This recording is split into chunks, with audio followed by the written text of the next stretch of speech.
La Russie est devenue, au moment où je vous parle et pour les années à venir, une menace pour la France et pour l'Europe.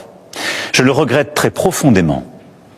Et pensez, mes chers compatriotes, je m'adresse à vous ce soir en raison de la situation internationale et de ses conséquences pour notre pays et pour l'Europe.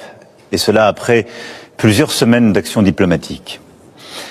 Vous êtes en effet, je le sais, légitimement inquiet devant les événements historiques en cours qui bouleversent l'ordre mondial.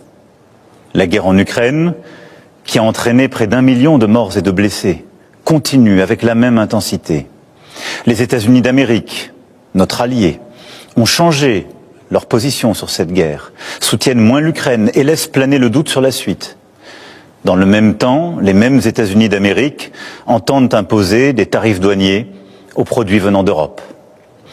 Enfin, le monde continue d'être sans cesse plus brutal et la menace terroriste ne faiblit pas. Au total, notre prospérité et notre sécurité sont devenues plus incertaines et il faut bien le dire, nous rentrons dans une nouvelle ère. La guerre en Ukraine dure maintenant depuis plus de 3 ans. Nous avons, dès le premier jour, décidé de soutenir l'Ukraine et de sanctionner la Russie. Et nous avons bien fait. Car c'est non seulement le peuple ukrainien qui lutte avec courage pour sa liberté, mais c'est aussi notre sécurité qui est menacée. En effet, si un pays peut envahir impunément son voisin en Europe, alors personne ne peut plus être sûr de rien. Et c'est la loi du plus fort qui s'applique. Et la paix ne peut plus être garantie sur notre continent même. L'histoire nous l'a enseigné. Au-delà de l'Ukraine, la menace russe est là et touche les pays d'Europe, nous touche. La Russie a déjà fait du conflit ukrainien un conflit mondial. Elle a mobilisé sur notre continent des soldats nord-coréens, des équipements iraniens, tout en aidant ces pays à s'armer davantage.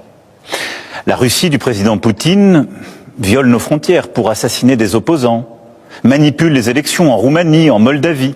Elle organise des attaques numériques contre nos hôpitaux pour en bloquer le fonctionnement. La Russie tente de manipuler nos opinions avec des mensonges diffusés sur les réseaux sociaux.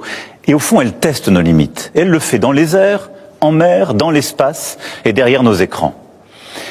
Cette agressivité ne semble pas connaître de frontières.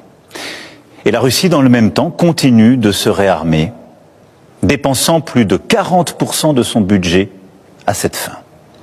D'ici 2030, elle prévoit d'encore accroître son armée et d'avoir 300 000 soldats supplémentaires, 3 000 chars, 300 avions de chasse de plus. Qui peut donc croire, dans ce contexte, que la Russie d'aujourd'hui s'arrêtera à l'Ukraine? La Russie est devenue, au moment où je vous parle et pour les années à venir, une menace pour la France et pour l'Europe. Je le regrette très profondément.